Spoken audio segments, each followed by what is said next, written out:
Yes, sir. He will be taken to task. Come in. Sir. ആ door bolt ചെയ്യും. Sir. ആ door bolt ചെയ്യാൻ. Oh.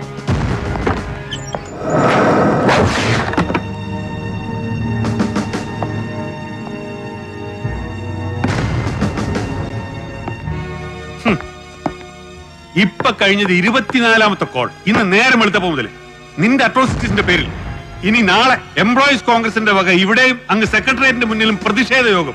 ഇടുക്കിയിൽ ജോസിന്റെ ഭാര്യയും മക്കളും ഒടുങ്ങിപ്പോയതിന്റെ പേരിൽ അവന്റെ അമ്മയുടെ ആക്ഷൻ കമ്മിറ്റി വക 8 മണിക്കൂർ ഹർത്താൽ. ഇതെല്ലാം പോരാഞ്ഞിട്ട് DG അടക്കം സകല ഏമാമാരുടെയും തെറികൊണ്ട് അഭിഷേകം എനിക്ക്. നിർലോഭം നീ കാരണം. പ്രതീക് എടുത്ത് മാറ്റണം എന്റെ മോന്തയ്ക്ക്. അവന്റെ ഒരു പുച്ഛം. Sir. നരി, പുലി, ഇടിയൻ, കടുവ. വലിയ പഥ്യമ നിന്നെ പോലുള്ള പെറ്റി ഓഫീസേഴ്സിനൊക്കെ ഇതുപോലെ ഒരു ദുഷ്പേര് കേൾപ്പിക്കാൻ, എന്നിട്ട് അതിന്റെ പേരിൽ ഷൈൻ ചെയ്യാൻ, എന്നിട്ട് അതും വെച്ചോണ്ട് കണ്ടവന്റെ മുതുകത്തോട്ട് കുതിര കയറാൻ. അല്ല സാറിന് എന്തിനാണ് സാർ എന്നെ വിളിപ്പിച്ചത്? അത് പറഞ്ഞില്ലല്ലോ ഇതുവരെ. ശബ്ദമെടുത്ത സംസാരം എന്നോടല്ല, അത് താഴെ ശിഹാബിനെ പോലുള്ളവരോട്, കൺഫേർഡ് IPS-കാരോട്. അത്ര മതി, കേട്ടല്ലോ. സാർ, മുഖ്യമന്ത്രി നേരിട്ട് വിളിച്ചൊരു സ്പെഷ്യൽ അസൈൻമെന്റ് തന്നു എന്ന് വിചാരിച്ചിട്ട് IG-യുടെ IPS-ന്റെ ഒന്നും തലയ്ക്ക് മുകളിൽ ആവരുതാ അധികാരം. നിന്നെ പോലൊരു പെറ്റി അസിസ്റ്റന്റ് കമ്മീഷണർക്ക് അത് നരിയായാലും പുലിയായാലും. അല്ലെങ്കിൽ തന്നെ താങ്ങി നിർത്തിയവനെ തള്ളി താഴേക്കിടാൻ എത്ര മണിക്കൂറാണ് നമ്മുടെ സ്റ്റേറ്റ് ചീഫിന്? Sir, it's not my bloody business to count. ഇപ്പോഴും ഇതെന്താ നീ ഇങ്ങനെ? എന്താണ് നിന്റെ കോംപ്ലക്സ്? എന്തിനാ നിന്റെ ഈ frustration? Cut the road sir. What? I said cut the rubbish please. കഷ്ടം. എത്ര ശാസിച്ചാലും ശരി, എത്ര ഉപദേശിച്ചാലും ശരി, അടങ്ങില്ല. ആങ്കർ അൺബ്രൈഡൽഡ്. അത് തന്നെയാ നീ ഇപ്പോഴും എപ്പോഴും. അല്ലടാ? സാർ വിളിപ്പിച്ചത് എന്തിനാണെന്ന് പറഞ്ഞില്ല. വിളിപ്പിച്ച് നീ നന്നാവോ എന്നൊന്ന് ശ്രമിച്ചു നോക്കാൻ, ഒരു ലാസ്റ്റ് ട്രൈ, ഒന്ന് സഹായിക്കും. നരി, വൃത്തികെട്ടൊരു കേസായത് കണ്ടില്ലേ? ആണും പെണ്ണും കുട്ടിയും കുടുംബം അടക്കം ഓരോന്നായിട്ട് തീർത്തോണ്ടിരിക്കുക അവന്മാര്. ശത്രുഭാഗത്ത് നിൽക്കുന്നവര് അവരാരൊക്കെയാണെങ്കിലും. സർ, ഹെൽപ്പ് ചെയ്യാൻ തന്നെയാടാ വിളിപ്പിച്ചത്. സ്നേഹം കൊണ്ട്, ചില പഴയ കടപ്പാടുകൾ ഓർമ്മിച്ചിട്ട്.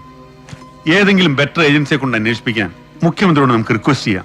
നിന്നെ ഒഴിവാക്കി തരാം. You just withdraw or wrap it up. ഇല്ലെങ്കിലോ സർ?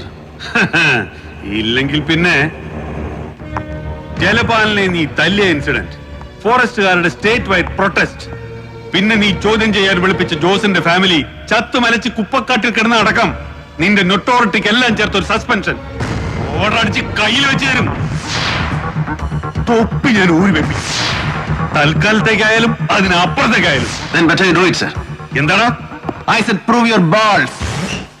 പാട്ടി തന്ത തൊലഞ്ഞ പോലെ റോഡിൽ കിടന്ന് പൊട്ടിത്തെറിക്കേണ്ടെന്ന് ഒരു ഔദാര്യം കാണിച്ചപ്പോ യു ഡെഡി ബീസ്റ്റ്. ബീസ്റ്റ്, അനിമൽ, മൃഗം, നരാധമൻ. നരേന്ദ്രൻ സാധാ സബ് ഇൻസ്പെക്ടർക്ക് ബീസ്റ്റ് എന്ന വിളിപ്പേര് കൽപ്പിച്ചത് ഒരു ഫസ്റ്റ് ക്ലാസ് മജിസ്ട്രേറ്റാ. പണ്ട്, ഒരുപാട് കൊല്ലം മുമ്പ്, പഴയ ഹസൻ മൊയ്തീൻ കസ്റ്റഡി മരണ കേസ്. പറയണോ? പഴയത് ഓരോന്ന് ഓർമ്മിപ്പിക്കണമെന്ന് ഞാൻ. IPS നോവൈസ് ബാലഗോപാൽ എന്ന് assistant superintendent of police as trainee. Narendran എന്ന പെറ്റി സബ് ഇൻസ്പെക്ടർക്ക് സ്റ്റേഷൻ ചാർജ്. ചട്ടം പഴക്കാൻ ഇപ്പൊ താഴെയായിപ്പോയ കൺഫേർഡ് IPS-കാരൻ മലപ്പുറം ഡെപ്യൂട്ടി SP ഷിഹാബുദ്ദീൻ. അന്ന് നിലമ്പൂരെ പഴയ പറ്റുപടിക്കാരി കെട്ടിലമ്മയുടെ പ്രീഡിഗിരിക്കാരി പുത്രിക്ക് ഒരു കത്ത് കൊടുത്തുപോയ വൈരാഗ്യത്തിന് അവരുടെ റബ്ബർ സ്റ്റേറ്റിന്റെ പുകപ്പുറയെന്ന് ഷീറ്റ് മോഷ്ടിച്ചു വന്ന കള്ളപ്പരാതിയിൽ ഹസൻ മൊയ്തീൻ എന്ന പാവം ഡിഗ്രി വിദ്യാർത്ഥിയെ നിങ്ങൾ ഒരു അർദ്ധരാത്രി കസ്റ്റഡിയിൽ എടുപ്പിച്ചു. എന്റെയും ഷിഹാബിന്റെയും എതിർപ്പിന് കൂസാതെ AR ക്യാമ്പിലെ വിറകുപുരയിൽ നിങ്ങൾ ഹസൻ മൊയ്തീനെ ചോദ്യം ചെയ്തു.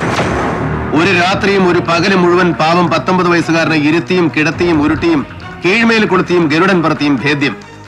ഒടുവിൽ അസ്ഥാനത്ത് ഒറ്റച്ചവിട്ടിന്റെ കയ്യബദ്ധം. രക്തം വാർന്ന് വീണ് വിളറിപ്പോയി നിരപരാധിയെ സർക്കാർ ആശുപത്രിയിൽ എത്തിച്ചത് സബ് ഇൻസ്പെക്ടർ നരേന്ദ്രൻ, നരാധമൻ, മൃഗം. സ്പെഷ്യൽ ലീവ് എടുത്തവന്റെ ദണ്ണക്കിടക്ക് കാവൽ നിന്നത് 10 രാവും 10 പകലും നരേന്ദ്രൻ, ദ ബീസ്റ്റ്. 11-ാം പക്കം ഹസൻ മോദിന്റെ ചൂടടങ്ങിപ്പോയ കിളിന്ത് മയ്യത്തെടുത്ത് പോസ്റ്റ്മോർട്ടത്തിന് കിടത്തുമ്പോ പുറത്ത് മോർച്ചറി വരാന്തയിൽ ഇരുട്ടിൽ ഷിഹാബുദ്ദീൻ ഒരൊറ്റയാൾ സാക്ഷി, ബാലഗോപാൽ എന്ന young deft dashing debonair IPS പുതുമോടിക്കാരൻ നരേന്ദ്രൻ എന്ന പെറ്റി സബ് ഇൻസ്പെക്ടറുടെ ബൂട്ടിട്ട കാലിൽ കെട്ടി വീണ് കരഞ്ഞു. മൂക്കിന് താഴെ രോമം കെളുത്ത ഒരാണും കരയാത്ത പോലെ. അത്ര നാണം കെട്ട്, അത്ര അറപ്പിച്ച്. കഷ്ടിച്ച് 8 മാസം സർവീസ് തികച്ചിട്ടില്ലാത്ത പുത്തൻകൂറ്റുകാരൻ IPS ട്രെയിനിയെ പട്ടം കൈവിട്ടു പോകാതെ സംരക്ഷിച്ചെടുക്കാൻ ഡിപ്പാർട്ട്മെന്റിലെ വർഗബോധമുള്ള അപ്പർ ക്ലാസ് ബുദ്ധിശാലകൾ കച്ചകെട്ടി ഇറങ്ങിയപ്പോ വിറ്റ്നസ് സ്റ്റേറ്റ്മെന്റ്സും റിപ്പോർട്ട്സും എന്തിന് ചത്തവന്റെ മൊഴി അടക്കം സകല റെക്കോർഡ്സും കീഴ്മേൽ മറിഞ്ഞു ഒറ്റ ദിവസം കൊണ്ട്. ഒടുവിൽ പെട്ടുപോയത് ഹസൻ മൊയ്ദിനെ കസ്റ്റഡിയിലെടുത്ത സ്റ്റേഷൻ ചാർജുകാരൻ സബ് ഇൻസ്പെക്ടർ നരേന്ദ്രൻ ഒറ്റയ്ക്ക്. ക്ഷമിച്ചത് സത്യം വിളിച്ചു പറയാൻ എന്റെ നാവിന് നട്ടല് പോരാഞ്ഞിട്ടല്ല, പുറത്തു തന്നത് മനസാക്ഷിക്ക് മലപ്പുറം പോലീസ് ക്യാമ്പിലെ പീരങ്കി മൈതാനത്തിന്റെ വിശാല വിസ്തൃതികളുകൊണ്ടുമല്ല. നരച്ച് ജലബാധിച്ച ഒരു വൃദ്ധന്റെ കണ്ണീരിന് മുന്നിൽ നിശേഷം തോറ്റുപോയത് കൊണ്ട്. അതേടാ, തെരുവിൽ ബോംബ് പൊട്ടി തല തെറിച്ച് തൊലഞ്ഞുപോയ എന്റെ അച്ഛന്റെ പഴയ ചങ്ങാതി, സഹപാഠി, മേലാഫീസർ, റിട്ടയർഡ് SP മാരാർ നിന്റെ തന്ത മുറ്റത്ത് വന്നു മകന്റെ ജീവിതം ഭിക്ഷ ചോദിച്ചപ്പോ പറ്റില്ലെന്ന് മുഖമട ചാട്ടാനുള്ള പിറവി ദോഷം എനിക്ക് ഇല്ലാതെ പോയി. അച്ഛൻ എന്ന വാക്കിന്റെ അർത്ഥം എനിക്ക് അറിയാവുന്നതുകൊണ്ട്, അച്ഛന്റെ വില അറിയാവുന്നതുകൊണ്ട്. നിനക്കത് ഇല്ലാതെ പോയി ബാലഗോപാല, ഇല്ലാതെ പോയി. കുറ്റം ചെയ്യാതെ ശിക്ഷ ഏറ്റുവാങ്ങാൻ വിധിക്കപ്പെട്ടവന് മാറി മാറി കോടതികൾ കയറി ഇറങ്ങാൻ നഷ്ടപ്പെട്ടത് ജീവിതത്തിലെ 10 കൊല്ലം. ഒടുവിൽ കൽപ്പിച്ച് 8 വർഷം കഠിന തടവ്, പിഴ. ഉത്തരവ് വായിച്ചു കേട്ട് കോടതി തിണ്ണയിൽ എന്റെ പാവം വക്കീൽ എന്റെ ഭാര്യ ബോധം കെട്ടി വീഴുമ്പോ അവളുടെ വയറ്റിൽ എന്റെ കുട്ടി ഉണ്ടായിരുന്നു. ഗർഭം തികയാതെ അവൾ പെറ്റുപോയവൻ, നിത്യരോഗി, ഇപ്പോഴും എന്റെ മകൻ. ഒടുവിൽ മേൽക്കോടതി ദയാദാക്ഷിണ്യത്തിൽ കുറ്റവിമുക്തനാക്കും വരെ പിറ്റ് തീറാക്കാൻ ഒരു താലി ചെയിൻ പോലും മിച്ചമില്ലാത്ത ഗതികേടിലും ഒരിക്കലും ഭിക്ഷയായിച്ച് ഒരു പൊട്ടിയുടെ മുമ്പിൽ പോയിട്ടില്ല, ഒരു യജമാനന്റെ മുറ്റം ചവിട്ടിയിട്ടില്ല നരേന്ദ്രൻ. പക്ഷെ ഇപ്പൊ നിനക്കെന്നെ സഹായിക്കണമല്ല. ഓർമ്മയുണ്ടോ, ഒരിക്കലൊരു രാത്രി എന്റെ വാടക വീട് അന്വേഷിച്ചു പിടിച്ചു വന്നു SP ബാലഗോപാലൻ. ഞാൻ ജയിലിൽ കിടക്കുമ്പോ എന്റെ ദുരിതം അന്വേഷിക്കാനല്ല, ഭർത്താവ് അകത്തും ചെറുപ്പക്കാരി ഭാര്യ പുറത്തുമായി പോയതിന്റെ ദുഃഖം തീർത്തു കൊടുത്ത് സഹായിക്കാൻ, എന്റെ ഭാര്യയെ ഒപ്പം കിടക്കാൻ ക്ഷണിക്കാൻ. അതേടാ, അന്ന് അവൾക്കിത് തരാൻ കെൽപ്പില്ലാതെ പോയി. ഓങ്ങി വെച്ചതാ ഞാൻ ഒരുപാട് കൊല്ലം കൊണ്ട് ഒരു അവസരത്തിന് വേണ്ടി. ഫ്രസ്ട്രേഷൻ തീർക്കണം നിനക്കെന്റെ. എന്റെ കോംപ്ലക്സ് എന്താണെന്ന് അറിയണം നിനക്ക്. അതല്ലേ നീ വിളിപ്പിച്ചത്. I have no frustrations. ഒരു നിരപരാധിയുടെയും രക്തം പുരണ്ടിട്ടില്ല നരേന്ദ്രന്റെ കയ്യില്. എന്നിട്ടും ഒറ്റ മകൻ കസ്റ്റഡിയിൽ മരിച്ച ദുഃഖം ഇനിയും കുടിച്ചു തീർത്തിട്ടില്ലാത്ത ഹസൻ മൊയ്തീന്റെ വൃദ്ധരായ ഉമ്മയ്ക്കും പാപ്പയ്ക്കും എന്റെ തുച്ഛ വരുമാനത്തിൽ നിന്ന് ഇപ്പോഴും മുറതെറ്റാതെ ഒരു തുക എത്തിച്ചു കൊടുക്കുന്നുണ്ട് നരേന്ദ്രൻ. ഓരോ മാസത്തിലും ഒരു കുറ്റബോധമില്ല നരേന്ദ്രന്. But you have frustrations, you ask care. അതുകൊണ്ടാണ് നീ എന്നെ വിളിപ്പിച്ചത്. പക്ഷെ ബാലഗോപാലൻ, മോർച്ചറിയിൽ ജോസിന്റെ ബോഡി കിടത്തിയതിനപ്പുറം എന്റെ മുന്നിൽ നിൽക്കുമ്പോ assistant police surgeon doctor Ratnakumari, നിന്റെ ഭാര്യ, അവരുടെ മുഖത്ത് ഞാൻ കണ്ട ഭീതി, അന്നൊരു 2 മിനിറ്റ് മാറ്റി നിർത്തി സംസാരിച്ചപ്പോൾ ഞാൻ കേട്ട ചങ്കിടിപ്പ്, അതിനിപ്പോഴും തെളിഞ്ഞിട്ടില്ലാത്ത അർത്ഥങ്ങൾ ബാക്കിയുണ്ടെങ്കിൽ പിന്നെ ബാലഗോപാലൻ സാറേ, I will hunt you down. നിന്നെ വേട്ടയാടി പിടിക്കും. നരി, അനിമൽ. അന്ന് നിന്റെ തലയിലിരിക്കുന്ന തൊപ്പി, എന്റെ ഭിക്ഷ, നിന്റെ ഈ IPS, അതിന്റെ അലങ്കാരങ്ങൾ, അക്സലേറ്റ്സ്, ആലഭാരങ്ങൾ അഴിച്ചു വെപ്പിക്കും നരേന്ദ്രൻ, ഓരോന്നോരോന്നോരോന്നായിട്ട്. അതേടാ, അതിനു മുമ്പ് എന്റെ തൊപ്പി നീ അഴിച്ചു വെപ്പിക്കുമെങ്കിൽ then come on, do it. Prove your balls, you should dare. You should dare.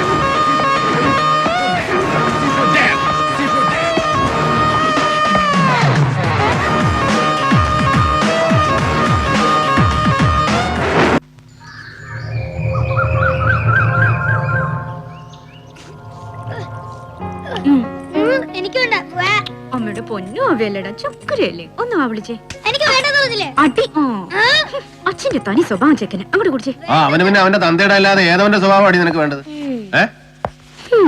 ഒരു 1000 rupees മോഷണം പോയിട്ടുണ്ടല്ലോ എന്റെ പേഴ്സിൽ നിന്ന്. വക്കീലടിച്ച് മാറ്റിയാണോ? തൊണ്ടിമതില കണ്ടു കിട്ടിയിട്ടുണ്ട് അൽമാരിയിൽ നിന്ന് 2 പുതിയ സാരീസ്. ഇതേതാ വകുപ്പ്? ചോദിച്ചാൽ എത്ര പറയണേ? പണ്ട് എന്റെ വക്കീലാപ്പീസിന്റെ തിണ്ണെ വന്ന് നിന്ന് ഇഷ്ടമാ കെട്ടിക്കോളാം എന്നൊക്കെ പറഞ്ഞ് ഫീസ് തരാതെ കേസ് വാദിപ്പിച്ചിട്ടില്ലേ കുറെ കാലം.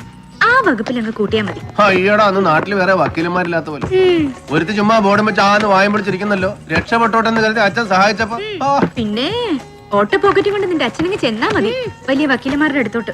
ഫീസ് തരാൻ കാശുമില്ല. രാവിലെ വന്ന് കേറുമ്പോ മുതല് ചായ, സിഗരറ്റ്, കണ്ണിക്കണ്ട പുസ്തകങ്ങള്, പിന്നെ വൈകിട്ട് ഇത് എല്ലാം പാവം അമ്മ തന്നെ വാങ്ങിച്ചു കൊടുക്കണം. അച്ഛൻ എന്തായാലും അമ്മ കല്യാണം കഴിച്ചില്ലേ? ഇല്ലെങ്കിൽ പിന്നെ അമ്മ എങ്ങോട്ട് പോയാലും അപ്പൂനെ കൊണ്ട് അന്ന് ഇല്ലടാ കൊരങ്ങ. സത്യമായിട്ടുണ്ട്. ഇല്ലേ അച്ഛാ? ഉണ്ട് മക്കളെ, ഉണ്ട്. ഇതിനകത്ത്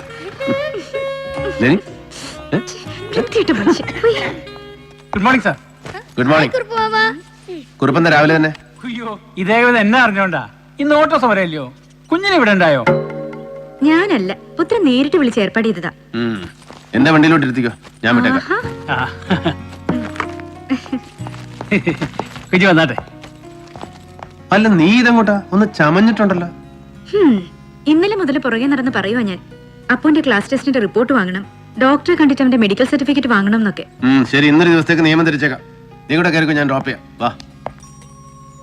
നിനക്ക് തന്താടി ഒരു ഗൗ? എന്തു പറ്റി? നിനക്കെന്താ പേടിയുണ്ടോ? ഐജി ബാലു എന്നെ പിടിച്ച് മൂക്കി കയറ്റി കളയും, അതല്ലേ? അവനെ മൂക്കിന്റെ ദ്വാരം അത്രയ്ക്ക് വലുതായിട്ടില്ല. നീ വാ, കഴുത.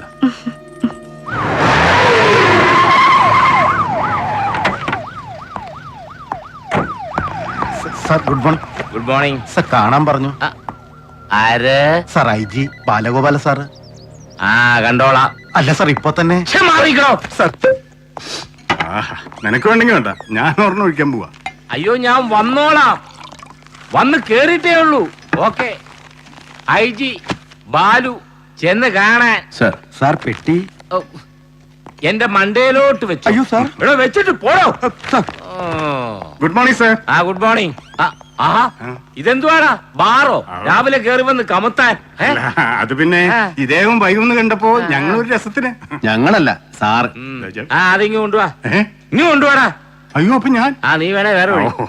Okay okay. അന്നത്തെ ബാക്കിയാ ബാലഗോപാലൻ സാർ. സാർ, ഓലൊക്കെയുടെ മൂട്. എങ്ങനായിരുന്നടാ? തീർത്തും തല്ലിയോ? ആഹാ, നല്ല ഫസ്റ്റ് മേലാഫീസർ. ഛ, നീ മിണ്ടരുത്. ആ. ഇതാണുങ്ങള് തമ്മില്. മോരങ്ങോട്. എന്നാടാ നീ ചോദിച്ച ഡീറ്റെയിൽസാ? അതേടാ, നീ കൽപ്പിച്ചതുപോലെ 2 ദിവസം ഉറക്കളച്ചിരുന്നു, ഫോൺ ചെയ്തു, മെയിൽ അയച്ചു. ഇത് ഗോവ ഇന്റലിജൻസ്, ഇത് Goa crime branch, telephones Goa, central narcotics control, ഇത് ഫോട്ടോഗ്രാഫ്സ്, ഇത് ക്രൈം റെക്കോർഡ്സ്, എല്ലാം കണക്റ്റഡാ. ഇന്ന് രാവിലത്തെ ഫ്ലൈറ്റിൽ കൊടുത്ത് അയപ്പിച്ചതാ അവര്, ബൈ ഹാൻഡ്. ആര്? മാഡം. എടാ, ഞാനൊരു 2 വർഷം IB ഡെപ്യൂട്ടേഷൻ ഇരുന്നപ്പോഴത്തെ എന്റെ chief Bangalore madam Abida Parvez IPS, ഇപ്പോ ഗോവ ADGP ഇന്റലിജൻസ്. എന്നാടാ ഓൺ ചെയ്. കാരുണ്യദീപം, മറ്റേ ബഹൻ ബാക്ക്ഗ്രൗണ്ട്സ്. പോട് പോട്. അയ്യോ ശോ. ഓ.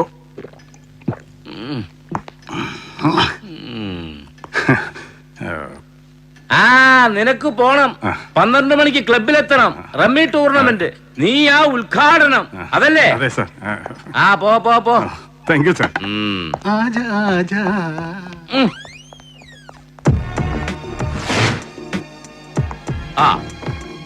ഈ കാരുണ്യദീപത്തിന്റെ ഫൗണ്ടേഴ്സ് ഇവരാ.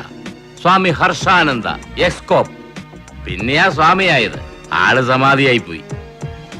ഇത് ഗോവ XMB ജോസഫ് കോർഡ. ഇയാളൊരു 6 മാസം ഗോവയെ മന്ത്രിയായിട്ട് ഇരുന്നിട്ടുണ്ട്. 6 മാസമല്ല സാർ, 5 മാസം. ശശികല നന്ദേക്കർ സ്ട്രീറ്റ് ഒരു സ്കാനിൽ പെട്ട് പുറത്തുപോയി. 4 വർഷം മുമ്പ് സ്വന്തം പാർട്ടിയിലെ റൈവൽ ഗ്രൂപ്പുകാർ വെടിവെച്ചു കൊന്നു. ആരും ഫ്ലൈറ്റിൽ ബൈ ഹാൻഡ് കൊടുത്തയച്ച ഇൻഫർമേഷൻ അല്ല, പത്രം വായിച്ചെന്റെ ഓർമ്മ. ഇത് ഇറ്റലിക്കാരൻ ബെർണാഡോ ലൂസിയാനോ. ഇയാൾക്ക് ചില ഡൽഹി കണക്ഷൻസ് ഉണ്ട് ലൂസിയാനോയ്ക്ക്. ഹോവിറ്റ്സറോ ഹെലികോപ്റ്ററോ പീരങ്കിയോ ഏതൊരു ഇടപാടിൽ ഇയാളുടെ പേരും പറഞ്ഞു കേട്ടിട്ടുണ്ട് മുമ്പ്. സാർ, ഇത് ഹെലൻ കോർഡ, ചത്തുപോയ ജോസഫ് കോർഡയുടെ മകൾ. 3 ആംഗ്ലമാരും ഉണ്ട് മോളില്. Corda brothers, controlling Goa's mightiest drug cartel, അല്ലേ? അത് തന്നെ. ഇവളുടെ കീഴേ വരും നീ പറഞ്ഞ കാരുണ്യദീപം ബഹൻ. ഇവക്കിപ്പോ കേരളത്തില് ഒരു ബോയ് ഫ്രണ്ട് ഉണ്ടെന്ന്. അവിടെ ലേറ്റസ്റ്റ് പാഷൻ പ്ലസ് പാർട്ട്ണർ ദാ ഇവൻ സേതുമാധവൻ അഥവാ മോഹൻദാസ്. 2 ആഴ്ച മുൻപ് ഇവരൊരുമിച്ച് ഗോവയിൽ ഉണ്ടായിരുന്നുവെന്ന് ഒരു റിസോർട്ടില്.